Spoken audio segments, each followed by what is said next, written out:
Kale walked alone through the red sand dunes of Marek Prime. His boots sank deep into the soft ground with every step.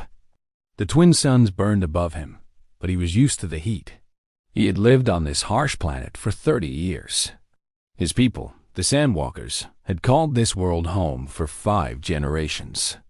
They were descendants of the first human colony ships that had crashed here 200 years ago. The Galactic Council had written off Marek Prime as a dead world. No valuable minerals, they said. No water worth harvesting. No reason for anyone to care about the humans who scraped out a living in its endless deserts. But Kale's grandmother had always told him stories. She spoke of the time before humans arrived. She talked about the ancient ones who had built great cities beneath the sand. Most people thought these were just bedtime stories for children. Kale believed them. He adjusted the cloth wrapped around his face and checked his water container. Only a quarter full. He should turn back to the settlement. His wife, Nara, would be worried. But something pulled him forward. A feeling in his chest that he could not explain. He had been walking for 3 days now, following a map that his grandmother had drawn on animal skin before she died. The map showed strange symbols and lines that led to a place called the Heart of Gold. The wind picked up and threw sand into the air. Kale dropped to his knees and waited for the small storm to pass. When he opened his eyes again, he saw something that made his heart stop. The wind had uncovered a smooth black surface in the sand ahead. It was unlike anything natural on this planet. He crawled forward on his hands and knees, afraid that if he stood up, the vision would disappear. The black surface was cool to the touch. It stretched in both directions as far as he could see. Kale began to dig with his bare hands. The more he dug, the more he uncovered. It was a wall. A massive wall made of some material he had never seen before. He found symbols carved into its surface. They matched the symbols on his grandmother's map. His hands found a crack in the wall. He pushed and pulled until a section gave way.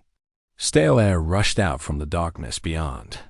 Kale lit the small torch he carried and stepped inside. The passageway sloped downward. He walked for what felt like hours, going deeper and deeper beneath the desert. The walls changed from black to a deep purple, then to silver. Strange lights began to glow along the ceiling, responding to his presence. Finally, the passage opened into a vast chamber. Kale fell to his knees in shock. Before him spread an entire city. Buildings rose toward a ceiling so high he could not see it. Streets wound between structures made of crystal and metal.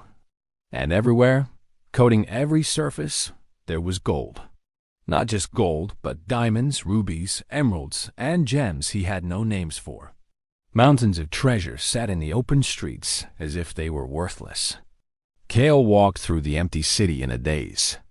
His torch was no longer needed because the whole place glowed with soft light. He touched the walls and felt warmth beneath his fingers. This place was alive somehow. The ancient ones who built it had left behind technology that still worked after thousands of years. He found machines that hummed quietly. He discovered pools of clear water that tasted sweeter than anything he had ever drunk. In the center of the city stood a great tower. Kale climbed its steps and entered a room filled with screens and controls. As he approached, the screens flickered to life. Images appeared showing the history of this place. The ancient ones had been tall beings with silver skin and 3 eyes. They had built many worlds and spread across the galaxy long before humans left Earth. This city was their greatest treasure vault. They had hidden it here because no one valued this desert planet. The screens showed something else that made Kale's blood run cold. The ancient ones had not died out. They had gone to sleep. Thousands of them rested in chambers deep beneath this very city, waiting for someone to wake them. They had left guardians to protect their sleep. These guardians were supposed to kill any intruder who found this place. Kale heard a sound behind him. He spun around and saw 3 tall figures emerging from the shadows. They had silver skin and 3 eyes, just like in the images. But these were not living beings. They were machines built in the shape of their creators. Their eyes glowed red as they moved toward him. The first guardian swung a blade made of pure energy. Kale dove to the side and rolled across the floor. His grandmother had trained him to fight since he was a child. The desert was full of dangers, and every sandwalker learned to survive. He grabbed a metal rod from the floor and faced the machines. The fight was brutal. Kale was just one human against 3 ancient killing machines, but he was fast and clever. He had spent his whole life learning to survive in conditions that would kill most beings. He used the terrain against his enemies. He led them into narrow passages where their size worked against them. He found weak points in their armor and struck with precision. One by one, the guardians fell. When the last one crashed to the ground, Kale stood breathing hard. Blood ran from cuts on his arms and face, but he was alive. A human had defeated the guardians of the Ancient Ones. Something in the city seemed to recognize this. The lights grew brighter. A new image appeared on the screens. It showed a message from the leader of the Ancient Ones. The message was in a language Kale did not understand, but somehow the meaning became clear in his mind. The leader spoke of a test. Anyone who found this city and defeated the Guardians would prove themselves worthy. They would inherit the treasures of the Ancient Ones. They would gain access to technology that could transform their people. Kale thought about what this meant. His people were considered nothing by the Galactic Council. They received no aid, no technology, no respect. The powerful races looked at humans as weak creatures who had barely learned to travel between stars. But here, beneath the desert of their forgotten world, lay wealth beyond imagination. Here was technology that the most advanced races would kill to possess. He made a decision. He would not be greedy. He would not use this discovery to make himself rich and powerful. Instead, he would use it to lift up all of humanity. The Sandwalkers would share what they found with every human colony across the galaxy. Together, humans would rise from being ignored refugees to becoming a force that demanded respect. Kale spent days learning the secrets of the city. The ancient technology could heal the sick and extend life. It could turn barren worlds into gardens. It could build ships that traveled faster than anything currently known. Most importantly, it could protect humanity from the races that had treated them poorly for so long. He found a communication device that could reach across the stars. He sent a message to every human colony. He told them what he had discovered.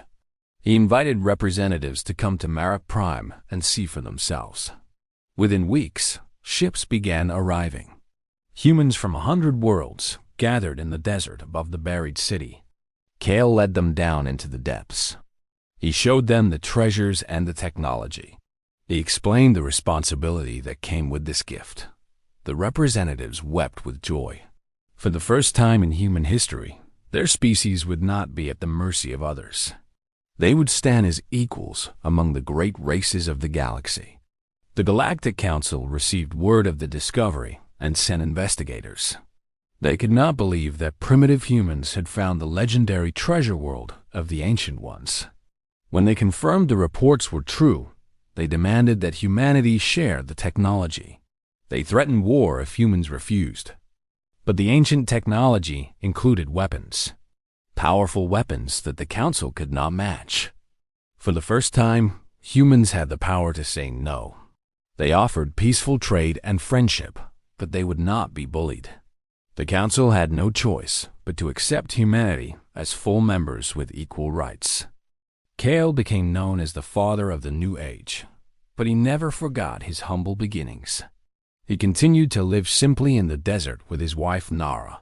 He trained young sandwalkers to explore and discover. He reminded all humans that their greatest treasure was not gold or technology, but their stubborn will to survive and thrive against all odds. The sleeping Ancient Ones eventually woke from their long rest. They emerged to find that their city had new guardians. Humans had kept the place safe and clean for decades. The Ancient Ones were impressed. In all their long history, they had never met a species quite like humanity. Weak in body, but strong in spirit. Limited in technology, but unlimited in determination. The two species formed an alliance that would last for 10,000 years. Together, they explored the far reaches of the universe. They solved mysteries that had puzzled countless civilizations. And it all began because one desert nomad refused to give up on an old story told by his grandmother. In the end, the golden riches of the buried city were not the most valuable discovery. The true treasure was the revelation that humans could stand among the greatest beings in the cosmos, not because of their strength or their technology, but because of who they were at their core. A species that never stopped reaching for more, never stopped dreaming of better days, and never stopped believing that tomorrow could be brighter than today. Cale died peacefully at the age of 147, extended by the ancient technology. His last words were to his great-great-granddaughter. He told her to always remember the desert, remember the struggle, remember that humanity's greatest power was not what they found beneath the sand, but what they carried within their hearts. The buried city still stands beneath the red dunes of Marek Prime. It has become a place of pilgrimage for humans across the galaxy. They come to walk the same streets that Cale walked. They come to remember their history and celebrate how far they have come.